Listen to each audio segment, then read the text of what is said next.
Dalawang rekado lang to, pero pwede ka nang kumita at makaipon ng 42,000 o higit pa. O diba, bongga?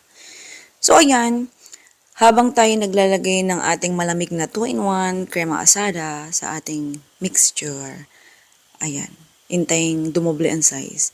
Comment ka naman sa baba kung tagasan ka. Malay mo, ikaw na yung susunod natin na mabigyan ng libreng electric hand mixer.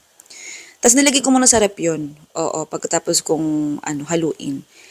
Ayan, gumamit ako dito ng ayan, ano ba yan, yung patungan ng mga itlog. Oo, tapos dyan ko nilagay yung ating dome container. Oo, kasi hindi siya tatayo, itutumba, parang lasing. Kaya kailangan talaga natin yan. Okay, tapos yung isang dilata ng, ayan, durug na na mais. Oo, yan yung ilalagay mo sa pinaka unang-unang layer. Next, yung ating hinalo kanina na 2-in-1 crema jada. Oo, yan yung magsisilbing ice cream natin dito sa mixture na to. Dito sa recipe natin. O, di ba? Wala na akong ibang hinalo dyan Dalawang rekado lang talaga malinis. Tapos, if ever na wala kang rep or freezer, gamit ka na lang ng ice cooler, yung styro. Oo, damihan mong lagay ng yelo doon, tapos lagyan mo ng asin, maraming asin para hindi agad malusaw. Titigas pa rin yan. Basta lagyan mo lahat ng paligid, ilalim tsaka ibabaw ng yelo na may asin.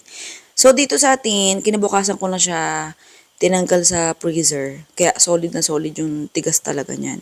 'Di ba nakiki-ano na yung anak ko. Ayan. Okay, tapos sa pagkatatanggalin mo siya sa pinaka-container, ganyan lang, ipupush mo lang pababa yung pinaka-tuktok, tapos ayan na. 'Di ba bongga? Napakadali lang yan, oo. Okay, sa mga gustong malaman, oo, kung saan mabibili yung ating lalagyan, sosyalin na lalagyan, lagi nagtitrending yung lalagyan na yan, oo. Ewan ko na lang kapag di pa, oo, nabili agad yung pag binenta mo yan sa inyo.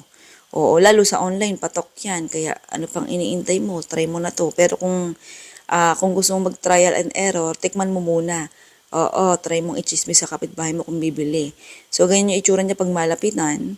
Ito na, alam mo na, ayan, kita-kita na. Ito yung behind the scene natin. Lagi nakaabang yung mga anak ko. Oo. So, ito na listahan ng recipe at saka costing. Yung costing, intindihin mo lang kung marunong ka mag-compute. Oo, kung nagninegosyo ka, mauunawaan mo yung costing natin. Pag nagtinda ka, hindi mo pa binibenta, hindi pa nasusold out yung tinda mo, alam mo na talaga yung potential na kikitain mo at oo, tutubuin mo. Ganun. Oo, hindi ka pwedeng basta tinda lang. Kailangan may costing ka, okay? Kung umabot ka dito, i-follow or i-subscribe mo naman ako sa ating YouTube channels, Foodie Par and Hello Mix. Okay? Sige na, goodbye, good luck. Love you.